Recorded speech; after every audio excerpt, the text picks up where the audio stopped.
आज से ठीक एक महीना बाद आपका एग्ज़ामिनेशन इस समय हो गया रहेगा। आज 26 जून को मैं ये वीडियो रिकॉर्ड कर रहा हूँ।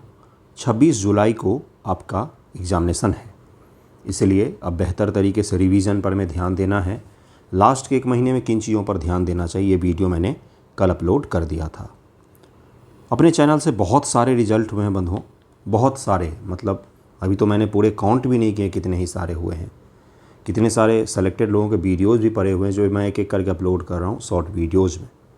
कहने का तात्पर्य बस एक चीज़ है, अगर आप दो चीज़ों पर विशेष ध्यान देते हैं, daily newspaper discussion and answer writing, अर्थात करंट अफेयर पर कमांड और उत्तर लेखन पर कमांड, तो आपके रिजल्ट में बहुत ज़्यादा हद तक ये संभावना होती है कि आपकी तैयारी कंप्लीट हो जाएगी। और हमें केवल इसी पर ध्यान देना होता है कि हमारी तैयारी बेहतर हो जाए, कंप्लीट हो जाए। रिजल्ट के पीछे तो और भी बहुत सारे फैक्टर्स काम करते हैं। तो 73 के लिए 5 जुलाई से मैं शुरू कर रहा हूँ। 72 के लिए हम लोग पीटी बाद शुरू करेंगे आंसर राइटिंग गाइडेंस प्रोग्राम। तो अगर आपको जुड़ना हो 73 के लिए तो आप जुड़ सकते हैं। इसमें जितने भी सवाल हैं वो सारे के सारे 11th और 12th के बायोलॉजी से बनाए गए हैं। ध्यान से सुनिएगा, 11th 12th के एनसीईआरटी बायोलॉजी से बनाए गए हैं, इसलिए सवाल आसान होंगे। क्या? हाँ, कुछ सवाल आसान होंगे, कुछ टफ होंगे। शब्दावली थोड़ी बहुत कठिन होगी, लेकिन आपको इसको पढ़ना चाहिए। साइंस 2026 नाम से प्लेलिस्ट में आपको सारे वीडियोज़ मिल जाते हैं।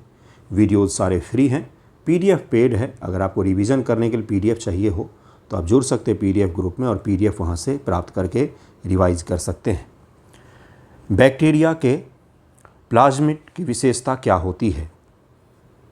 यह मुख्य जीनोमिक डीएनए के बाहर मौजूद छोटा गोलाकार डीएनए होता है। मुख्य रूप से ये प्रोकैरियोटिक में होते हैं, जो जीवाणुओं को विशिष्ट लक्षण प्रदान करते हैं। यही होता है बैक्टीरिया के प्लाज्मिड की विशेषताएं। अधिकांश प्रोकैरियोटिक में मुख्य जीनोमिक डीएनए के अलावा छोटे गोलाकार डबल स्टैंडर्ड डीएनए के अणु होते हैं। इसे प्लाज्मिड कहा जाता है। ये जीवाणुओं को कुछ विशिष्ट गुण प्रदान करते हैं, जैसे एंटीबायोटिक दवाओं के प्रति प्रतिरोध, जो आपने सुना होगा एंटीबायोटिक रेसिस्टेंस क्रिएट हो जाता है, या एमडीआर एक डिजीज़ है, मल्टी ड्रग रेसिस्टेंस, की शरीर पर कोई दवा काम ही नहीं कर रहा है। तो कोई भी जीवाणु खुद को रेसिस्टेंस कैसे बनाता है दवाओं के प्रति, तो लर्न करता है कि अभी कौन सी दवा थी और उससे क्या सुधार किया जाए, उसी के जरिए वो बनाता है। तो इसी में प्लाज्मिड उसको मदद करता है।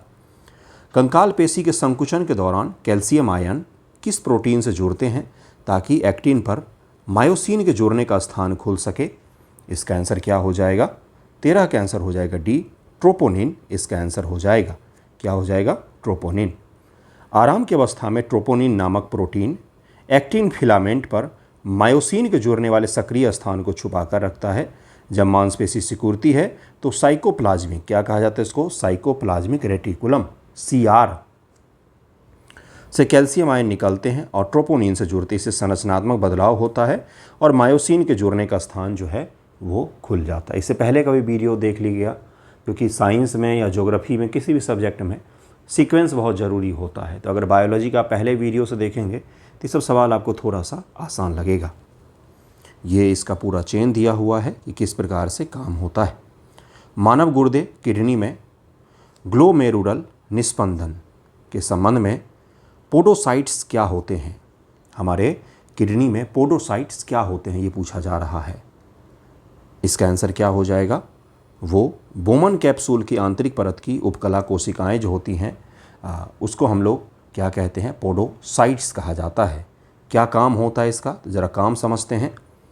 बोमन कैप्सूल की आंतरिक दीवार विशेष उपकला कोशिकाओं से बनी होती हैं, जिन्हें पोडोसाइट्स कहा जाता है। ये एक जटिल तरीके से व्यवस्थित होती हैं ताकि उनके बीच छोटे छोटे छिद्र या सेल पोर्स बन जाएं।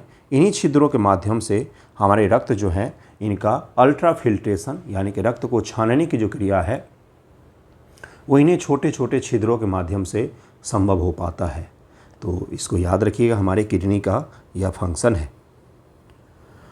नेक्स्ट टॉपिक है रेनिन, एंजियोटेंसिन और एल्डोस्टेरोन सिस्टम के संदर्भ में रेनिन कहाँ से स्रावित होता है?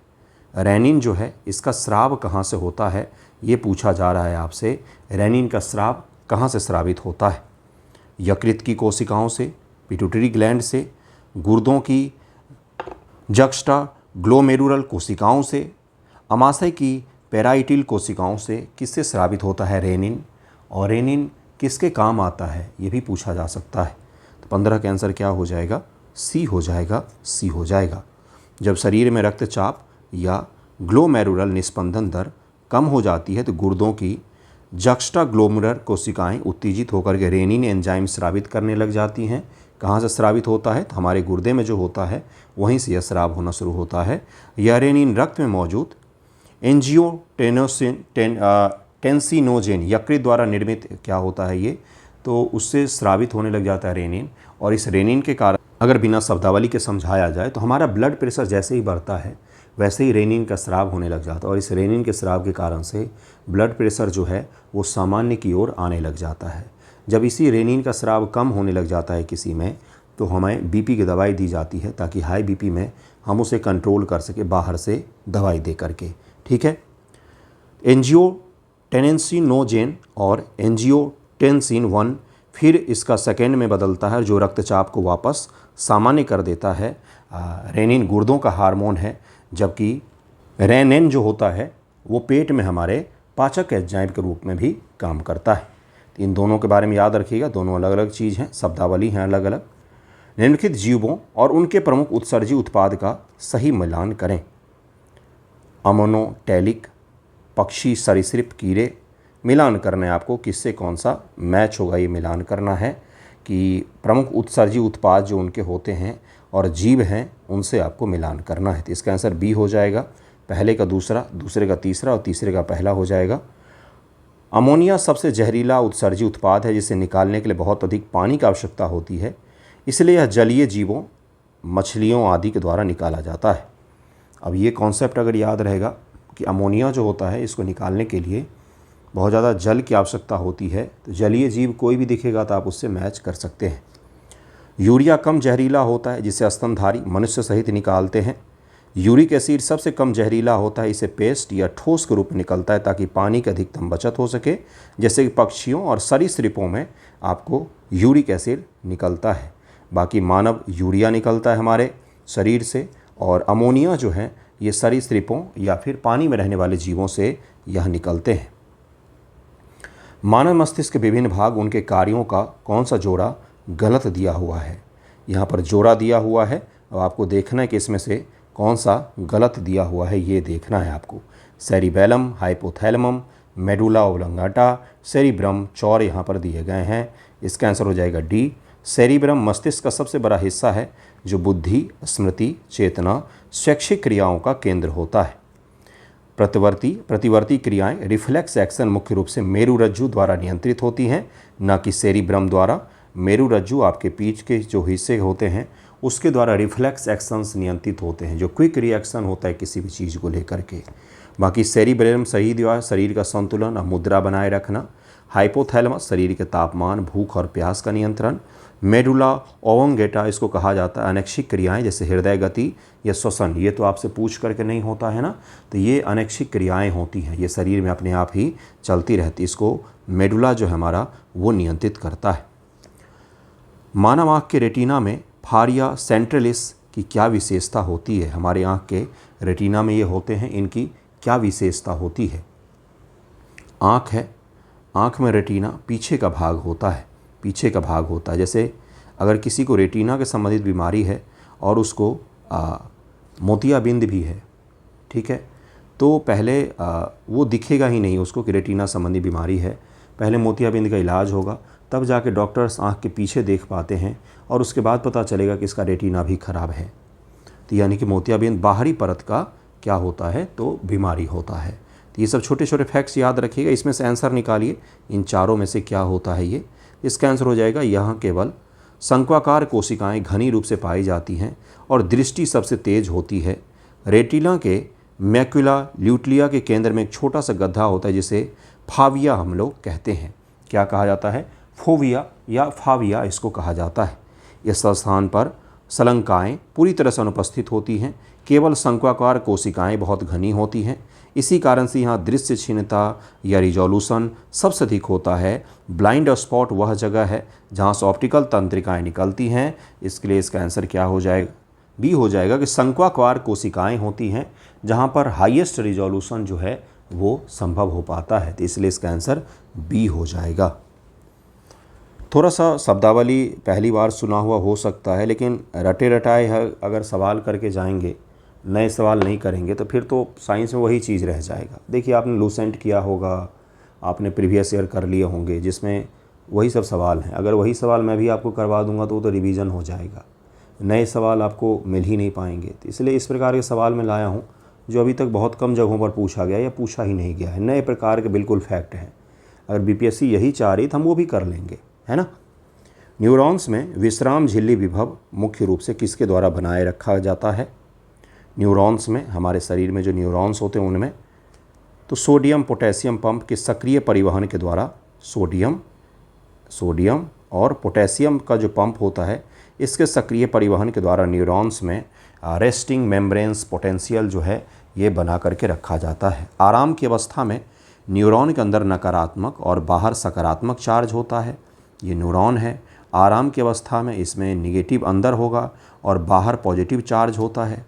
इस ध्रुवीकृत पोलराइज निगेटिव पॉजिटिव का कारण क्या हो गया? पोलराइज हो गया। ये अवस्था को सोडियम पोटेशियम पंप के द्वारा सक्रिय परिवहन बनाए रखा जाता है। यह पंप एटीपी का उपयोग करके 3 Na+3 सोडियम प्लस आयन को कोशिका के बाहर और 2 पोटेशियम प्लस आयन को कोशिका के अंदर भेजता है और ये निरंतर प्रक्रिया चलती रहती है। इसको याद रखिएगा, सोडियम और पोटेशियम के पंप के द्वारा न्यूरॉन्स को एक्टिव रखा जाता है रेस्ट की अवस्था में। एट्रियल नेट्रीयूरेटिक फैक्टर के बारे में कौन सा कथन सत्य दिया हुआ है? तो यहाँ पे इसका आंसर बी हो जाएगा। यह हृदय के आलिंद की दीवारों द्वारा स्रावित होता है और रक्तचाप को कम करने का काम करता है। ये जब रक्त प्रवाह और रक्तचाप हृदय के आलिंद में बढ़ जाता है तो हृदय की दीवारें एट्रियल नेट्रीयूरेटिक फैक्टर नामक एक पेप्टाइड हार्मोन स्रावित करती हैं। हमारे हार्ट से में यह स्रावित होता है। एएनएफ रक्त वाहिकाओं को फैलाता है जिससे ब्लड प्रेशर कम हो जाता है। तो अगर आपसे पूछा जाए, मान लीजिए एक छोटा सा ही सवाल पूछा जाए कि एएनएफ नामक पेप्टाइड हार्मोन जो है ये कहाँ पर स्रावित होता है, हमारे शरीर के किस अंग में स्रावित होता है, तो यह हृदय से संबंधित है। इसका आंसर याद रखिएगा, इसका आंसर बी हो जाएगा। मानव कंकाल तंत्र में एक्सिस और एटलस कशेरुकाओं के बीच किस प्रकार का जोड़ पाया जाता है? एक्सिस एंड एटलस, इनके बीच किस प्रकार का जोड़ पाया जाता है? तो सी हो जाएगा, पिवट जोड़ उसको या पाइवट जोड़ उसको कहते हैं, पाइवट ज्वाइंट कहते हैं। एटलस पहली ग्रीवा कशेरुकी और एक्सिस दूसरी ग्रीवा कशेरुकी के बीच पिवट या पाइवट धुरी पाया जाता है। यह जोड़ हमारे सिर को दाएं बाएं घुमाने की अनुमति देता है। जो आपका मुंडी घूमता है इधर का उधर, तो वो यही इसी के कारण से घूमता है। हिंज जोड़ घुटने कोहनी में होता है। घुटने और कोहनी में हिंज जोड़ ही होता है जो ऊपर और नीचे केवल घूमते हैं। बॉल सॉकेट जोड़ कंधे और कूल्हे में होता है, इसलिए आप अपने कंधे के पास से हाथ को 360 गोल घुमा सकते हैं। तो बॉल सॉकेट जोड़ यहीं पर होता है, कहाँ पर? कंधे और कूल्हे में होता है। तो इसको ज़रूर याद रखें कहाँ पर कौन सा होता है। गर्भावस्था के दौरान प्लेसेंटा एक अस्थायी अंतःस्रावी ग्रंथि के रूप में काम करता है। अस्थायी का तात्पर्य जब तक गर्भ में है तब तक ही वो रहेगा। निम्नलिखित में से कौन सा हार्मोन प्लेसेंटा द्वारा स्रावित नहीं होता है, ये पूछा जा रहा है। 22 का आंसर क्या हो जाएगा? सी हो जाएगा, प्रोलैक्टिन हार्मोन प्लेसेंटा के द्वारा स्रावित नहीं होता है। ह्यूमन कोरियोनिक गोनाट्रोपिन हार्मोन स्रावित होता है, एस्ट्रोजन होता है। ह्यूमन प्लेसेंटल लैक्टोजन भी स्रावित होता है, लेकिन प्रोलैक्टिन हार्मोन स्रावित नहीं किया जाता है। प्लेसेंटा गर्भावस्था के दौरान कई हार्मोन स्रावित करता है, जैसे HCG, HPL, एस्ट्रोजन, प्रोजेस्टेरोन। गर्भावस्था के अंत में यह रिलैक्सिन भी बनाता है, लेकिन प्रोलैक्टिन का स्राव प्लेसेंटा से नहीं बल्कि माता के पिट्यूटरी ग्लैंड से अग्र पीयूष ग्रंथि से होता है, जो स्तन ग्रंथियों में दूध के उत्पादन को प्रेरित करता है। यह प्लेसेंटा से जुड़ा हुआ नहीं होता है। इसका आंसर क्या हो जाएगा? तो सी इसका आंसर हो जाएगा। मेडुला ओब्लांगेटा में स्थित कीमोसेंसिटिव क्षेत्र ऑक्सीजन के स्तर में बदलाव के प्रति अत्यधिक संवेदनशील होता है। कारण दिया हुआ है कि रक्त में O2 की कमी तुरंत श्वसन दर को बढ़ा देती है। क्या इसके कारण से होता है? क्या O2 के प्रति बहुत ज़्यादा संवेदनशील मेडुला ओब्लांगेटा? अभी आपको बताया कि इसका काम क्या होता है। तो इसका आंसर क्या हो जाएगा? 23 का आंसर हो जाएगा डी, ए और आर दोनों गलत दिए हुए हैं। मस्तिष्क के मेडुला क्षेत्र में श्वसन लय केंद्र के पास एक कीमोसेंसिटिव क्षेत्र में होता है। यह क्षेत्र CO2 और हाइड्रोजन आयन की वृद्धि के प्रति अत्यधिक संवेदनशील होता है, न कि ऑक्सीजन के प्रति। दिलचस्प बात यह है कि श्वसन दर को नियंत्रित करने में O2 की भूमिका काफ़ी नगण्य होती है। इसको O2 की भूमिका नगण्य होती है तो इसका आंसर डी हो जाएगा, इसलिए इसका आंसर दोनों गलत दिया हुआ है। पैनथ कोशिकाएं जो जीवाणुरोधी एंजाइम लाइसोजाइम का स्राव करती है, मानव पाचन तंत्र में कहाँ पर स्थित होती है? पैनथ कोशिकाएं, पैनथ सेल्स जो होती हैं, जिनका काम क्या है ये भी यहाँ पर बता दिया कि जीवाणुरोधी एंजाइम निकालती हैं। ये हमारे शरीर में कहाँ पर होती हैं? अमाशय के गैस्ट्रिक ग्रंथियों में, छोटी आंत के क्रिप्ट्स ऑफ लिवर कुहल में, यकृत के पालियों में, लार ग्रंथियों में कहाँ पर होती हैं ये? तो पैनथ कोशिकाएं जो हैं ये हमारे छोटी आंत के क्रिप्ट्स ऑफ लिवर कुहन में स्थित होती हैं। छोटी आंत में म्यूकोसा में विली के आधार के बीच गहरी खाइयाँ होती, विली इस प्रकार से होती हैं। तो यहाँ पर गहरी जो खाइयाँ होती हैं जिन्हें क्रिप्ट्स ऑफ लिवर कुहन कहा जाता है, इन्हीं में पैनथ कोशिकाएं मौजूद होती हैं जो लाइसोजाइम का स्राव करती हैं। यह जीवाणुओं को मार करके आंत को संक्रमण से मुक्त रखने का काम करता है, तो इसका काम यहीं पर होता है। मानव हृदय के कार्डियक चक्र की अवधि 0.8 सेकेंड होती है। इसमें वेंटिकुलर सिस्टोल निलय संकुचन का समय कितना होता है?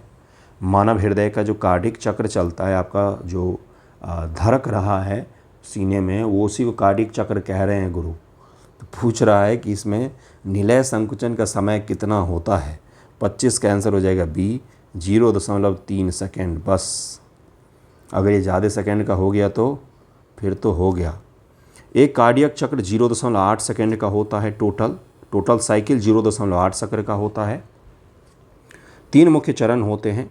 एट्रियल सिस्टोल आलिंद संकुचन 0.1 सेकेंड, वेट्रिकल सिस्टोल निलय संकुचन 0.3 सेकेंड और जॉइंट डायस्टोल सभी चारों कक्ष शिथिल अवस्था में होते हैं 0.4 सेकेंड। अतः निलय कैसे करने का समय 0.3 सेकेंड का ही होता है, 0.3 सेकेंड का ही होता है।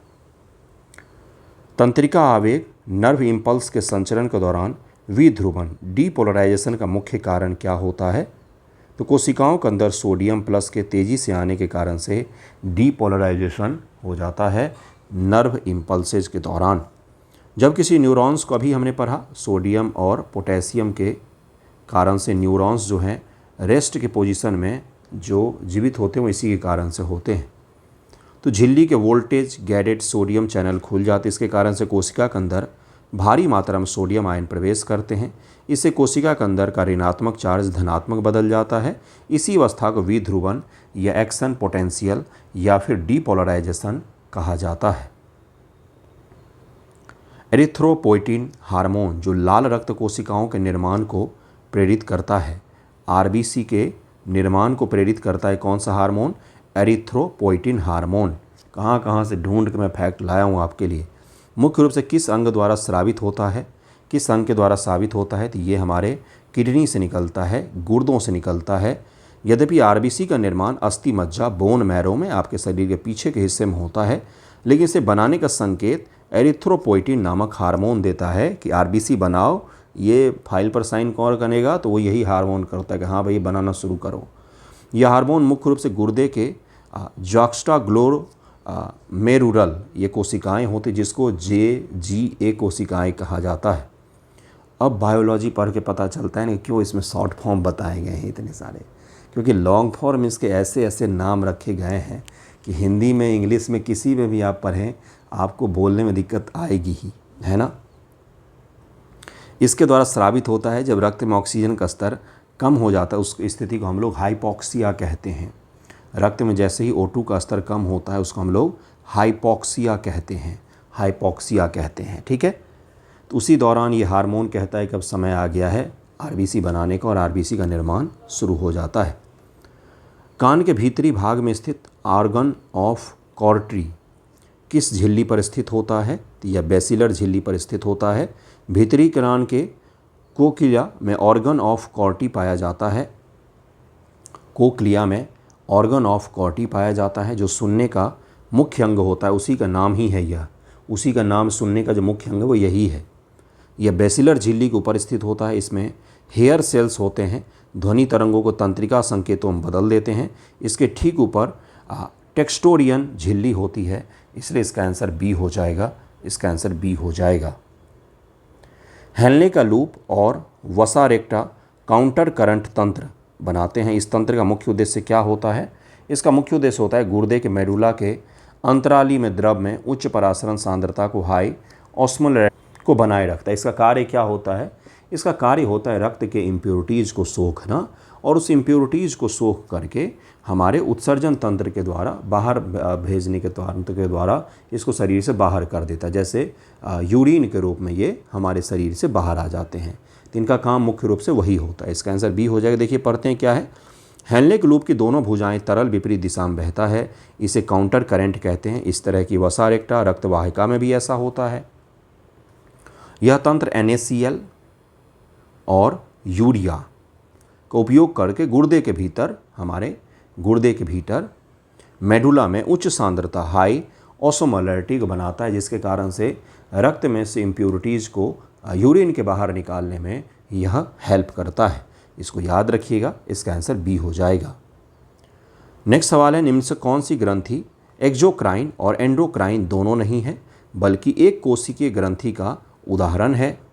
इसका आंसर हो जाएगा बी, गॉबलेट कोशिकाएं इसको हम लोग कहते हैं।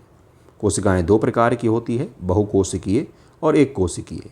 आहार नली को गॉबलेट कोशिकाओं एक कोशिकीय ग्रंथियों का विशेष उदाहरण है, जो म्यूकस स्रावित करती हैं। पैंक्रियाज या हेट्रोक्राइन मिश्रित ग्रंथि है। तो इसका आंसर क्या हो जाएगा? इसका आंसर हो जाएगा बी। ये क्या है? तो ये एक्सोक्राइन और एंडोक्राइन दोनों नहीं है बल्कि एक कोशिकीय ग्रंथि है। ये यूनिसेलुलर ग्लैंड का यह उदाहरण है। तो इसका आंसर बी हो जाएगा। ग्लाइकोकैलिक्स बैक्टीरिया के सेल एनवेलप की सबसे बाहरी परत है। यदि यह एक मोटी और सख्त परत के रूप में हो तो इसे क्या कहा जाता है? इसे कहा जाता है उसके बाद से कैप्सूल। कैप्सूल का नाम दे दिया जाता है। बैक्टीरिया के बाह्य आवरण, कोई भी बैक्टीरिया है तो उसका बाह्य आवरण में 3 परतें होती हैं। सबसे बाहर ग्लाइकोकैलिक्स, फिर कोशिका भित्ति और अंदर में प्लाज्मा झिल्ली होती है। इसमें 3 आवरण होते हैं, 1, 2 एंड 3। ग्लाइकोकैलिक्स कुछ बैक्टीरिया में ढीली आवरण के रूप में हो सकता है, जिसे स्लाइम लेयर कहते हैं, जबकि अन्य में यह मोटा और सख्त होता है, जिसको हम लोग कैप्सूल कह देते हैं। इसका उत्तर बी हो जाएगा। मानव आँख के रेटिना में प्रकाश संवेदनशील कोशिकाओं के अलावा कौन सी 2 अन्य तंत्रिका कोशिकाओं अंदर से बाहर के क्रम में पाई जाती हैं? अंदर से बाहर की तरफ में पूछा जा रहा है तो रेटिना के बारे में। तो इसका आंसर क्या हो जाएगा? इसका आंसर हो जाएगा गैंग्लियन कोशिकाएं और बाइपोलर कोशिकाएं होती हैं। जब अंदर से बाहर की ओर आएंगे तो पहले गैंग्लियन होती हैं, देन बाइपोलर कोशिकाएं होती है। मानव आँख की रेटिना कोशिकाओं में 3 परत होती है। रेटिना जो का सेल होता है उसमें 3 लेयर होता है। यदि हम अंदर प्रकाश जिधर से प्रवेश करता है से बाहर दीवार की तरफ की ओर देखें तो उनका क्रम इस प्रकार से होता है: गैंग्लियन कोशिकाएं, बाइपोलर ध्रुवीय कोशिकाएं और सबसे बाहरी फोटो रिसेप्टर कोशिकाएं होती हैं। रेटिना के कोशिकाओं के बारे में भी बता दिया है मैंने आपको। माइटोकॉन्ड्रिया के संबंध में कौन सा कथन गलत है? तो इसमें 80S प्रकार के राइबोसोम्स पाए जाते, यही गलत है। यह कोशिका का पावर हाउस है जहाँ ATP बनता है, ये तो सबको याद होगा। इसकी आंतरिक झिल्ली में कई वलय होते हैं जिसे क्रिस्टी कहा जाता है, ये भी सही दिया हुआ है। इसका अपना गोलाकार सेलुलर DNA होता है, तो बिल्कुल माइटोकॉन्ड्रिया का अपना DNA होता है भाई। तो इसका आंसर डी हो जाएगा। माइटोकॉन्ड्रिया और क्लोरोप्लास्ट अर्धस्वायत्त अंगक हैं क्योंकि उनके पास अपना DNA और राइबोसोम्स होता है। हालांकि इन्हें पाए जाने वाला राइबोसोम्स प्रोकैरियोटिक कोशिकाओं की तरह 70S प्रकार के होते हैं, न कि 80S प्रकार के जो यूकैरियोटिक साइटोप्लाज्म होते हैं। 80S प्रकार के जो कोशिकाएं होती हैं ये किस में होती हैं? तो ये यूकैरियोटिक साइटोप्लाज्म में मौजूद होते हैं। एस का क्या मतलब है यहाँ पर? ये मैंने पिछले बायो के वीडियो में बताया था। अगर आप बता सकते हैं तो बताइए, वैसे मुझे नहीं लग रहा आपको याद होगा, अगर याद है तो बताइए। एंडोक्राइन सिस्टम में ग्लूकोकॉर्टिकॉइड्स मुख्य रूप से कॉर्टिसोल के क्या कार्य होते हैं? तो इसका कार्य जो होता है वे एंटी इन्फ्लेमेटरी प्रतिक्रियाएं उत्पन्न करता है, प्रतिरक्षा प्रणाली को दबाते हैं तो इसका आंसर यही हो जाएगा। एड्रिनल कॉर्टेक्स से निकलने वाले कॉर्टिसोल एक तनाव हार्मोन है, स्ट्रेस हार्मोन है। यह शक्तिशाली एंटी इन्फ्लेमेटरी सूजन रोधी प्रभाव पैदा करता है और प्रतिरक्षा प्रणाली को दबा देता है। इसी के कारण से इसका उपयोग अंग प्रत्यारोपण के बाद शरीर द्वारा अंग को खारिज करने से रोकने के लिए दवाओं के रूप में किया जाता है। जैसे किसी को कोई अंग मिला, तब हमारा शरीर उस अंग को स्वीकार करेगा या नहीं करेगा, तो उस समय इसी को दवा के रूप में उपयोग किया जाता है, ताकि जल्द से जल्द शरीर जो है उसे एक्सेप्ट करना शुरू कर दे। माइलिन म्यान जो न्यूरॉन्स के एक्सॉन को कवर करती है, केंद्रीय तंत्रिका तंत्र और परिधीय तंत्रिका तंत्र में क्रमशः किन कोशिकाओं द्वारा बनाई जाती हैं? तो ये जो बनता है ये सीएनएस में ओलिगोडेंड्रोसाइट्स और पीएनएस में स्वान कोशिकाओं के द्वारा ये बनती। होता क्या है, न्यूरॉन्स हैं हमारे छोटे छोटे, न्यूरॉन्स के चारों ओर सुरक्षात्मक और इंसुलेटिंग एक परत होती है जो क्या करता है भाई, देखिए वही चीज़ यहाँ पर लिखा हुआ है, न्यूरॉन्स के चारों ओर एक सुरक्षात्मक और एक इंसुलेटिंग परत होती है जो न्यूरॉन्स की रक्षा भी करेगा, और साथ में माइलिन म्यान इसी को कहा जाता है। ये जो सुरक्षात्मक परत है ना, इसी को हम लोग क्या कहते हैं, माइलिन म्यान कहते हैं, जो तंत्रिका संकेतों की गति को बढ़ा देती है। परिधीय तंत्रिका तंत्र में यह आवरण स्वान कोशिकाओं के द्वारा बनाया जाता है, जबकि मस्तिष्क और रीढ़ की हड्डी यानी कि केंद्रीय तंत्रिका तंत्र में यह कार्य ओलिगोडेंड्रोसाइट्स नामक ग्लियन कोशिकाओं के द्वारा यह कार्य किया जाता है। तो इसलिए इसका आंसर सी हो जाएगा। वही चीज़ आपसे पूछा है कि माइलिन म्यान जो न्यूरॉन्स के एक्सॉन को कवर करती हैं, केंद्रीय तंत्रिका तंत्र और परिधीय तंत्रिका तंत्र में किनके द्वारा वो किया जाता है। माइलिन म्यान जो न्यूरॉन्स को कवर करती है, सेम काम सेंट्रल नर्वस सिस्टम और पीएनएस जो नर्वस सिस्टम है हमारा, पेरिफेरल नर्वस सिस्टम, उसमें किसके द्वारा किया जाता है, यही चीज़ यहाँ पर पूछा जा रहा था। इसलिए इसका आंसर सी हो जाएगा। प्रकाश श्वसन की प्रक्रिया पादप कोशिकाओं के किन 3 कोशिकाओं से संपन्न होती है? प्रकाश श्वसन, फोटो रेस्पिरेशन पूछा जा रहा है कि प्रक्रिया पादप कोशिकाओं में किन 3 कोशिकाओं से संपन्न होती है? तो 36 का आंसर क्या हो जाएगा, ये क्लोरोप्लास्ट, माइटोकॉन्ड्रिया और प्रोक्सीसोम जो होती हैं, इन्हीं के द्वारा यह संपन्न होता है। C3 पौधों में श्वसन एक ऊर्जा नष्ट करने वाली प्रक्रिया है, तब होती है जब RUBISCO एंजाइम, ये एंजाइम है, CO2 के बजाय O2 से जुड़ जाता है। यह जटिल प्रक्रिया 3 कोशिकाओं के सहयोग से पूरी होती है। क्लोरोप्लास्ट, प्रोक्सीसोम, माइटोकॉन्ड्रिया, इनके माध्यम से यह प्रक्रिया पूरी होती है। किस में होती है भाई, देखिए यहाँ पर लिखा हुआ है प्रकाश श्वसन के दौरान। प्रकाश श्वसन के दौरान जो है, फोटो रेस्पिरेशन के दौरान यह प्रक्रिया पूरी होती है। पादप कोशिकाओं में प्लांट सेल की बात हम लोग कर रहे हैं। नेक्स्ट सवाल पर चलते हैं। अगला है अस्थि और उपास्थि की कोशिकाओं को क्रमशः क्या कहा जाता है? इनको कहा जाता है ऑस्टियोसाइट्स एंड कॉन्ड्रोसाइट्स, इसको कहा जाता है।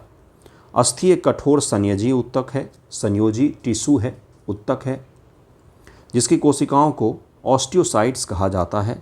ल्यूकेन नामक छोटे स्थानों में स्थित होती हैं। उपास्थि थोड़ा सा लचीली संयोजी ऊतक है, जैसे कान की लौ या नाक की जो नोक होती है, ये थोड़ी सी लचीली होती है। इनकी कोशिकाओं को कॉन्ड्रोसाइट्स कहा जाता है। तो कठोर वाला और लचीला दोनों प्रकार का अस्थियाँ हमारे शरीर में मौजूद होती हैं, उसी के बारे में यह सवाल पूछा गया है। नेक्स्ट क्वेश्चन पर नेक्स्ट क्वेश्चन है कि मानव रक्त के संदर्भ विटामिन के की आवश्यकता क्यों होती है? तो ये तो सभी को पता होगा। यकृत में प्रोथैम्बियन के संश्लेषण के जो रक्त का थक्का जमाने में मदद करता है। संश्लेषण का मतलब हमारी यकृत में इसका निर्माण ही इसी के कारण से होगा, विटामिन के कारण से ही होगा, नहीं तो ब्लड क्लॉट्स बन ही नहीं पाएगा। कोई चीज़ अगर आपको चुभ जाएगा, ब्लड गिरने लग जाएगा तो गिरता ही रहेगा। रक्त का थक्का जमाने के प्लाज्मा में प्रोथ्रोम्बियन नामक एक महत्वपूर्ण प्रोटीन की आवश्यकता होती है। यह एक बहुत ही महत्वपूर्ण प्रोटीन है। यह प्रोटीन यकृत लीवर में बनता है, ये भी याद रखना है आपको। इसके निर्माण के लिए प्रोटीन के विटामिन के जो है अत्यंत आवश्यक होता है। विटामिन के की कमी से चोट लगने पर रक्तस्राव नहीं रुकता है। अभी तक बीपीएससी यूपीपीएससी ने 50 बार पूछा कि विटामिन के क्यों आवश्यक है, लेकिन उसने ये नहीं पूछा कि इसके कारण से कौन सा प्रोटीन बनता है और कहाँ पर बनता है।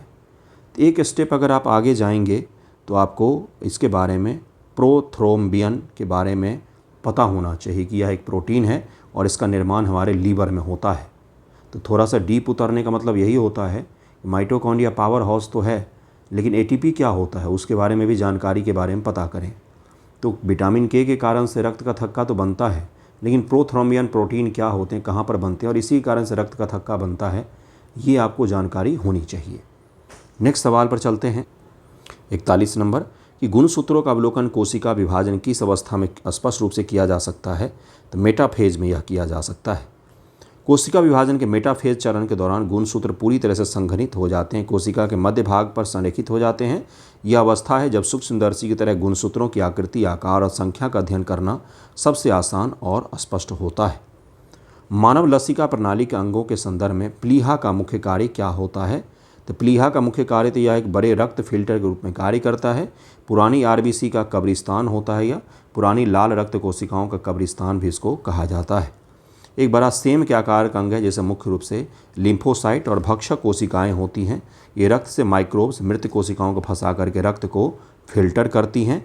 लगभग 120 दिन का जीवन कार्य पूरा करने के बाद पुरानी आरबीसी प्लीहा में ही नष्ट होती है, इसलिए आरबीसी को प्लीहा का रेगिस्तान, आरबीसी का रेगिस्तान प्लीहा को कहा जाता है। 120 दिन वाला बात याद रखिएगा, 120 दिन आरबीसी का लाइफ जो होता है 120 दिनों का होता है।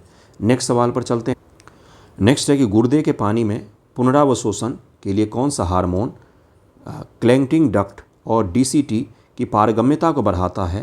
तो ये हार्मोन जो होता है इसको एंटी डाईयूरिकेटिक हार्मोन एडीएच या वैसोप्रेसिन इसको नाम दिया जाता है। वैसोप्रेसिन इसको नाम दिया जाता है। एडी डाईयूरेटिक हार्मोन एडीएच या वैसोप्रेसिन इसको नाम दिया जाता है। हाइपोथैलेमस द्वारा निर्मित पार्श्व पीयूष ग्रंथि द्वारा स्रावित एंटी डायरोयूरेटिक हार्मोन एडीएच और वैसोप्रेसिन गुर्दों पर कार्य करता है। जब शरीर में पानी की कमी होती तो एडीएच नेफ्रॉन के अंतिम भागों डीसीटी से पानी के पुनर्अवशोषण को बढ़ाता है, जिससे मूत्र सांद्रित होता है और शरीर में पानी की बचत होने लग जाती है। जब आप पानी कम पीते हैं तो यही घटना आपके शरीर में घटित होनी शुरू हो जाती है।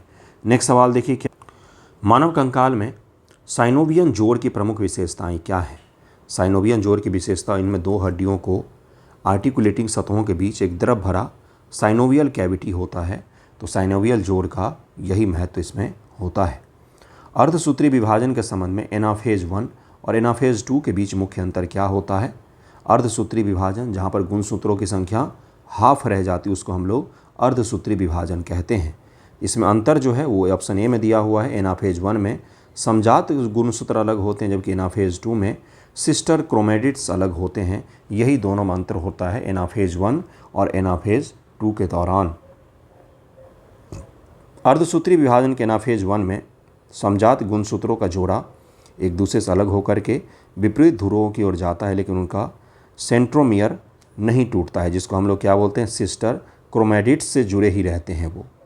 इसके विपरीत एनाफेज 2 में सेंट्रोमियर टूट जाता है और सिस्टर क्रोमेटिड्स एक दूसरे से अलग होकर के विपरीत ध्रुवों की ओर, जो अलग अलग पोल होते हैं उनकी ओर वह खींचे चले जाते हैं।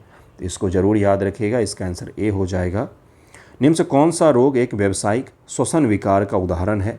श्वसन विकार है या रेस्पिरेटरी डिसऑर्डर है? तो इसको हम लोग कहते हैं सिलिकोसिस।